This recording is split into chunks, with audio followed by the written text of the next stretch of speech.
আল্লাহ তাআলা এই পৃথিবীতে সকল ধরনের মাখলুকাত সৃষ্টি করেছেন, যেখানে জিন এবং মানুষও রয়েছে, আর এদের মধ্যে তাদের জোড়াও সৃষ্টি করা হয়েছে। কিছু লোক এটা ভাবে জিন কখনো বিবাহ করে না, কিন্তু এটা সত্য যে জিন বিবাহ করে থাকে আর তারা বাচ্চাও জন্ম দিয়ে থাকে। এটা সত্য যে জিনেদের নিকাহ পড়ানো হয় আর তাদের বিয়ে মানুষের মতোই হয়ে থাকে। মুসলমানদের প্রত্যেক পন্থায় জিন জাতির অস্তিত্বকে বিশ্বাস করেন। একইভাবে কুফফার এবং আহলে কিতাবেও জিন জাতির অস্তিত্বকে সত্য বলে মেনে নেওয়া হয়েছে।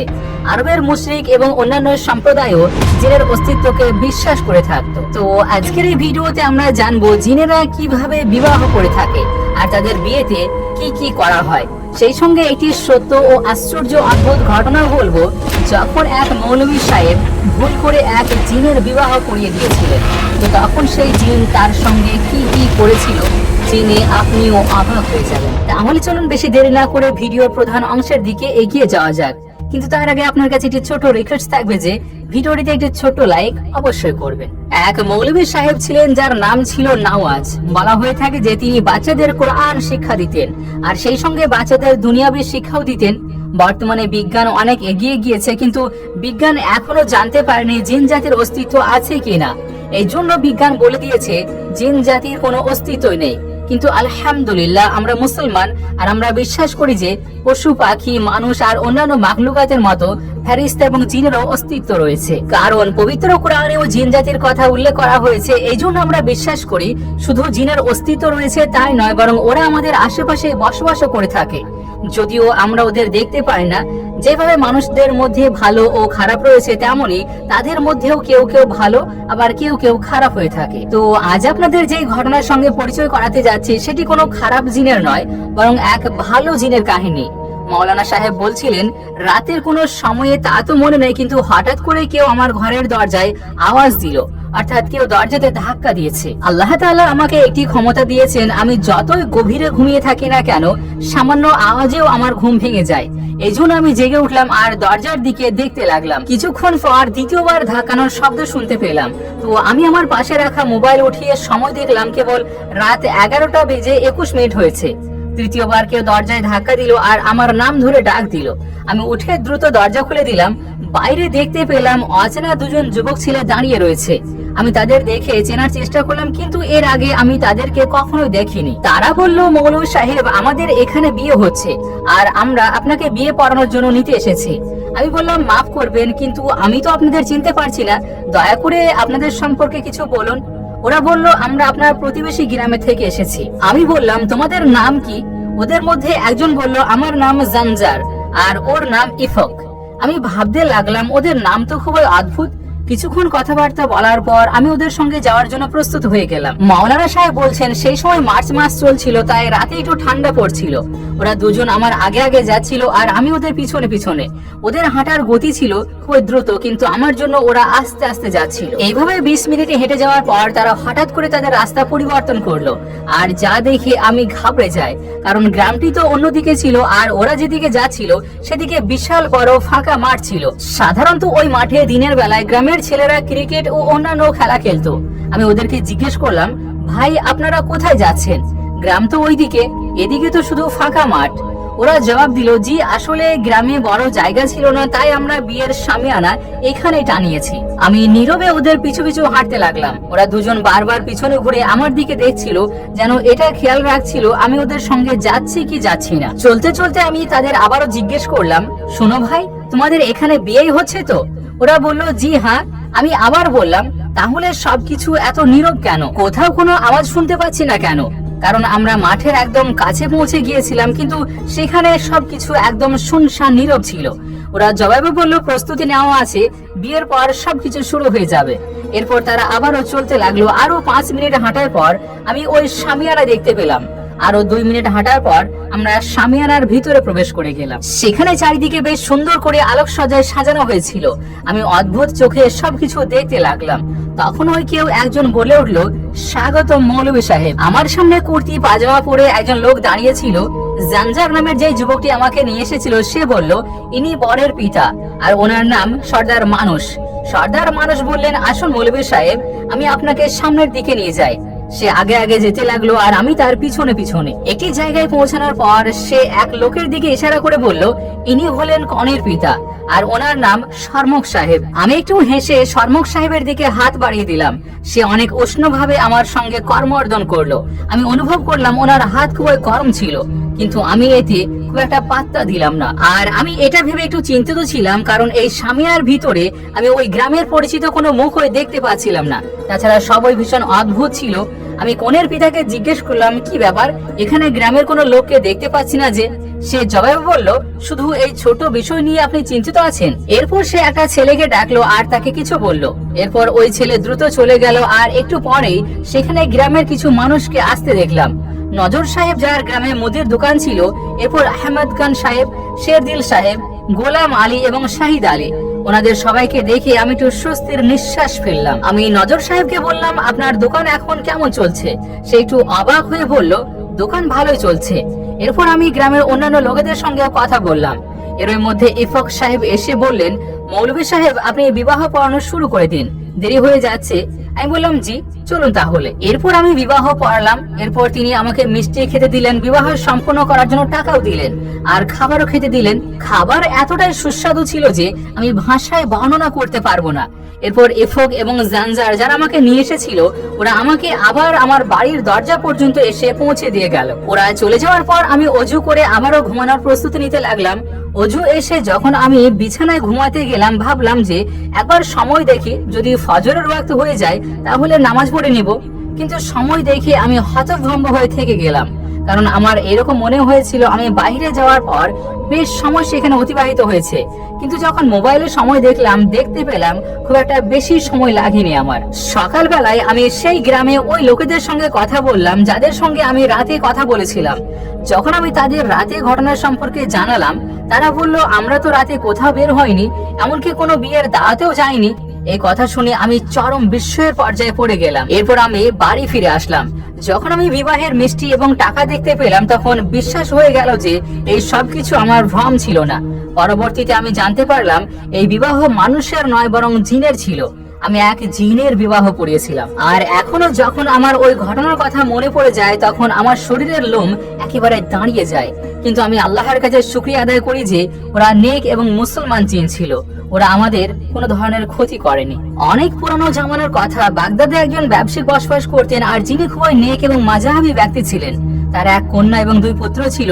এছাড়াও তার ঘরে তার মা এবং বিবিও বসবাস করত। সেই বণিকের মায়ের চোখের জ্যোতি অনেকটাই কমে গিয়েছিল, কিন্তু তার বউ তার মাকে খুবই দেখাশোনা করত, খুবই ভালো করে খেদমত করত। বণিকের একমাত্র কন্যা ছিল, আর তার বিবাহের সম্বন্ধ ঠিক করা হয়ে গিয়েছিল, আর বিবাহের দিনও কাছে চলে আসছিল। এই বণিকের প্রত্যেক সময়ে নিজের কন্যার বিবাহের কথায় মাথাতে ঘুরপাক খেত। ব্যবসায়ীর কারবার ভীষণ বড় ছিল, আর তিনি খুবই ইমানদারির মাধ্যমে জিনিসপত্র কেনা বেচা করতেন। তিনি কোনো সময় কারোর সঙ্গে এক পয়সাও বেহালালি করে নিতেন না। একদিন সেই বণিক ব্যবসার জন্য কোনো অন্য শহরে যাচ্ছিলেন, তো ঘর থেকে বাইরে বেরোনোর সময় নিজের যেই একমাত্র কন্যা ছিল, সে তখন বাবাকে একটি পাত্রে অনেকগুলো খেজুর দিল আর বলল যে, আব্বু, যখন আপনার ক্ষুধা লাগবে তখন খেয়ে নেবেন। এরপর ব্যবসায়ী ঘর থেকে বেরিয়ে পড়লেন, আর 3 দিন পর্যন্ত সফর করার পর শেষ পর্যন্ত তিনি সেই দ্বিতীয় শহরে পৌঁছে গেলেন। সেখানে গিয়ে সেই ব্যবসায়ী নিজের সমস্ত জিনিসপত্রকে বেচে দিলেন, আর সেখান থেকে অন্যান্য জিনিসপত্রগুলোকে কিনে নিজের উটের উপর চাপিয়ে নিলেন আর বাড়ির দিকে রওনা হতে শুরু করলেন। তো বলা হয়ে থাকে যে ভাগ্যে যেটি লেখা থাকে সেটি হয়েই তবে ক্ষান্ত হয়, আর ঠিক এমনই সেই ব্যবসায়ীর সঙ্গে হলো। সেই ব্যবসায়িক যে রাস্তা দিয়ে যাচ্ছিলেন, সেই রাস্তাটি খুবই বিপজ্জনক রাস্তা ছিল, আর সেই জন্য তিনি অন্য রাস্তা ধরলেন। এবার এই নতুন রাস্তাটি অনেকটাই মরুভূমির মতো ছিল, আর দূরত্ব অনেকটা বেশি ছিল। এই জন্য এখানে পানির নাম নিশানা দূর দূর পর্যন্ত ছিল না। সফরও অনেক লম্বা ছিল, আর সেই জন্য তার কাফেলা চলতে চলতে সূর্য ডুবতে শুরু করলো। তো এর মধ্যে সেই ব্যবসায়িক একটি পানির কূপ দেখতে পেলেন। তো সেই জন্য তিনি নিজের সাথীদেরকে বললেন, আমরা এবার কিছুটা সময় এখানেই থেমে যাব। মরুভূমিতে সন্ধ্যা নেমে যাওয়ার দৃশ্যটি খুবই অদ্ভুত রকমের আকর্ষণীয় হয়ে থাকে। বণিক ব্যক্তিটি সেই খেজুরগুলোকে হাতে নিয়ে এবার কূপের দিকে এগোতে শুরু করলেন, আর সেখানে পৌঁছিয়ে কূপের উপরে বসলেন। আর কুদরতের এই অসম্ভব সুন্দর দৃশ্যকে দেখে আল্লাহ রাব্বুল আলামিনের হামদ ও শানা বয়ান করতে লাগলেন। আর তারপর তিনি নিজের কাছে থাকা সেই খেজুরকে খেতে শুরু করলেন। বণিক ব্যক্তিটি খেজুরগুলোকে খাচ্ছিলেন আর খেজুরের আঁটিগুলোকে ফেলে না দিয়ে নিজের কাছে রেখে দিচ্ছিলেন। কিন্তু হঠাৎ করে না জানি তার মনে কি আসলো, আর সেই জন্যই একটি খেজুরের আঁটিকে কূপের ভিতরে জোর করে মারলেন। কিন্তু যখন তিনি কূপের ভিতরে দেখলেন তো আশ্চর্য হয়ে থেকে গেলেন, কেননা কূপের সমস্ত পানি লাল বর্ণের হয়ে গিয়েছিল। আর যে দৃশ্যকে দেখে বণিক তো খুবই আশ্চর্য হলেন, কিন্তু তিনি এর কারণকে একদমই বুঝতে পারলেন না। তিনি ভাবলেন যে হয়তো সূর্য অস্ত যাচ্ছে আর এই জন্য এই কূপের পানি লাল হয়ে গিয়েছে, কেননা সূর্য অস্ত যাওয়ার সময় তো সূর্যের রং লাল বর্ণের হয়ে থাকে। এরপর তিনি কিছু খেজুর খাওয়ার পর পুনরায় সেই কাফেলার কাছে গিয়ে বসে গেলেন। আর রাত্রি বেশি হয়ে যাওয়ার পর সমস্ত কাফেলা ওয়ালারা একসঙ্গে মিলিত হয়ে এশার নামাজ আদায় করলেন আর তারপর বসে আরাম করতে থাকলেন। বণিক ব্যক্তিটি এক জায়গায় বসে নিজের দুনিয়ার মধ্যে হারিয়ে গিয়েছিলেন। তো এর মধ্যে তিনি দেখতে পেলেন কাছাকাছি দিয়ে একটি জানাজা যাচ্ছে। বণিক ব্যক্তিটি এই মরুভূমির উপরে জানাজা যাওয়ার দৃশ্যকে দেখে খুব অবাক হলেন, কেননা মরুভূমির আশেপাশে তো দূরের কথা কয়েক কিলোমিটার দূর দূর পর্যন্ত কোনো বসতি ছিল না। ব্যবসায়ী জানাজাতে শরীক হওয়ার জন্য সেই জানাজার পিছনে পিছনে চলতে থাকলেন। আর একটি নির্দিষ্ট স্থানে পৌঁছে গিয়ে জানাজায় উপস্থিত ব্যক্তিরা থেমে গেল। আর হঠাৎ করে অনেক সমস্ত মানুষ জানাজাতে এসে সামিল হয়ে গেল। আর যেটি এখনো পর্যন্ত সবচেয়ে আশ্চর্যতম দৃশ্য ছিল, যতদূর পর্যন্ত দৃষ্টি যাচ্ছিল শুধু মানুষ আর মানুষও দেখা যাচ্ছিল। ব্যবসায়ী আশ্চর্য অদ্ভুত ভাবে এই দৃশ্যকে দেখে যাচ্ছিলেন আর ভাবছিলেন যে জানাজার সাথে তো এতগুলো লোক ছিল না, তাহলে এতগুলো মানুষ কোথা থেকে আসলো। এর মধ্যে আবার ইমাম সাহেবও পৌঁছে গেলেন আর তিনি তাকবীর করতে লাগলেন। আর ব্যবসায়ী সেই জানাজার নামাজ আদায় করলেন। এই জানাজাটি একটি ছোট্ট বাচ্চার ছিল। জানাজার নামাজ আদায় করার পর বাচ্চাটির বাবা উচ্চ স্বরে বলতে লাগলো, আদম জাতের খেজুরের আঁটি লাগার ফলে আমার বাচ্চার মৃত্যু হয়ে গিয়েছে। এই বাচ্চাটি কূপের ভিতরে নিজের মায়ের সঙ্গে উপস্থিত ছিল। এমন কথা শুনে ব্যবসায়ীর এমন মনে হলো যেন মনে করুন তার পায়ের তলা থেকে মাটি সরে গেল। আর এরই মধ্যে তার পাশে উপস্থিত মানুষের উপরে থাকা জিন্নাতরা অদৃশ্য হয়ে গেল আর সেই মাইয়া তো গায়েব হয়ে গেল।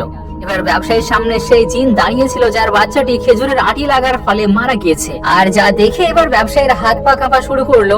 এমনই অবস্থায় জিন রেগে গিয়ে ব্যবসায়ীকে বলল, এই আদম সন্তান, তোর জন্যই আমার ছেলে মারা গিয়েছে, আর এখন আমি এর প্রতিশোধ অবশ্যই নেব। আমার রক্তের বদলে রক্ত চাই, আমি এবার তোর সন্তানকে মারবো। এটি শুনে ব্যবসায়ী কান্না করতে করতে বলতে লাগলেন, আমার এই ভুলটি অজান্তে হয়ে গিয়েছে। কূপের মধ্যে তো শুধু পানিই ছিল, আমি সেখানে তোর বিবি বাচ্চাদের দেখতে পাইনি। জিন বলতে লাগলো, হে আদম জাত, এটা তোমাদের চোখের পর্দা যে তোমরা জিনকে কখনোই দেখতে পাবে না, কিন্তু তবুও তোমার মনে রাখার প্রয়োজন ছিল তুমি কেন বিনা প্রয়োজনে সেখানে খেজুরের আঁটি ফেলেছিলে। আমি তো এখন প্রতিশোধ অবশ্যই নেব, আর সেটি যে কোনো উপায়ে নেব। সেই জিন যখন কোনো রকম ভাবে মানতে চাইলো না, তখন শেষ পর্যন্ত সেই ব্যবসায়িক নিজের ছেলের পরিবর্তে নিজের প্রাণের সওদা করে নিল আর বলতে লাগলো, তুমি আমাকে মেরে ফেলো। জিন যখন সেই ব্যবসায়ীকে মারতে শুরু করলো, তখন ব্যবসায়িক সেই জিনকে বলতে লাগলো, আমার কাছে মানুষজনের কিছু আমানত বাকি থেকে গিয়েছে, আমাকে কিছু সময় দিয়ে দে, আমি সেই সমস্ত মানুষদের আমানতকে ফিরিয়ে দেব আর আমার নিজের কন্যার বিবাহ করাবো। জিন খুবই রাগান্বিত হয়েছিল, কিন্তু ব্যবসায়িক বললেন, যদি তুই আমাকে মারতে চাস তাহলে তুই আমার প্রাণটা এখনই নিয়ে নে, কিন্তু যখন কিয়ামতের দিন আমার আমানতের খেয়ানতের প্রশ্ন উঠবে তখন আমি তোর দিকে ইশারা করব। জিন এমন কথা শুনে চমকে উঠল আর বলল, হে আদম সন্তান, আমি তোকে 40 দিনের সময় দিচ্ছি। 40 দিনের পর তুই সন্ধ্যার সময় এই কূপের কাছে পৌঁছে যাবি যেখানে আমার পুত্রকে তুই হত্যা করেছিস, আর না হলে আমি তোর বংশধরদের মধ্যে যে কারোর প্রাণ নিয়ে নেব। এরপর ব্যবসায়িক আল্লাহর কসম খেলেন আর জিনের সঙ্গে প্রতিশ্রুতিবদ্ধ হলেন, আর জিন সেই জন্য তাকে সেখান থেকে যেতেও দিল। ব্যবসায়িক যখন উদাস মনে নিজের কাফেলার কাছে পৌঁছালেন, তখন কাফেলাওয়ালারা বলতে লাগলো, জনাব, আপনি কোথায় চলে গিয়েছিলেন? আমরা আপনাকে ডাকছিলাম, তবুও আপনি একা একা চলে যাচ্ছিলেন। এমনটি শোনার পর ব্যবসায়িক চুপ হয়ে থাকলেন। এর পরের দিন সকাল হলে ব্যবসায়িক সেই কাফেলার সঙ্গে নিজের শহরের দিকে রওনা হয়ে গেলেন। যখন তিনি ঘরে পৌঁছালেন, তখন জিনের সঙ্গে প্রতিশ্রুতিবদ্ধ হওয়া সেই 10 দিন কেটে গিয়েছিল। ব্যবসায়িক ব্যক্তিটি ভিতরে ভিতরে ভীষণই কান্না করছিলেন। নিজের সন্তান, সন্ততি এবং মায়ের গলা জড়িয়ে খুবই কান্না করলেন।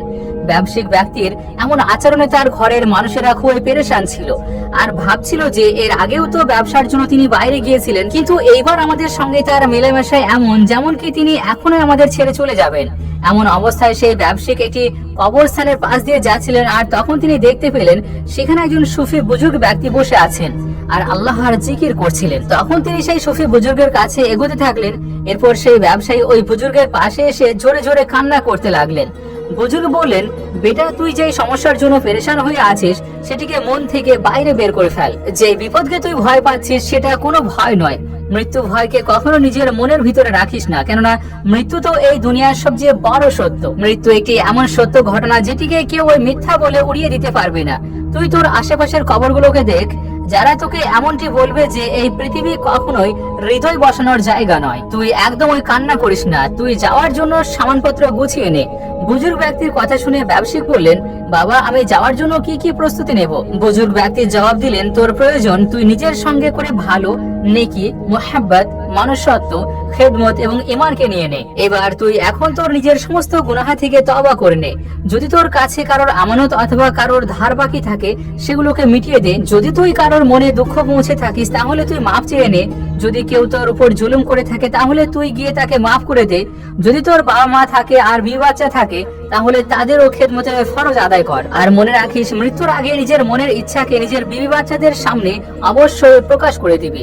মনের ইচ্ছাকে কখনোই লুকিয়ে রাখিস না, না হলে তুই কবরের মধ্যে একদিন নিজেই নিখোঁজ হয়ে যাবি। যদি তোর কোনো কন্যা থাকে এবং প্রাপ্তবয়স্ক হয় তাহলে তার বিয়ে দিয়ে দে।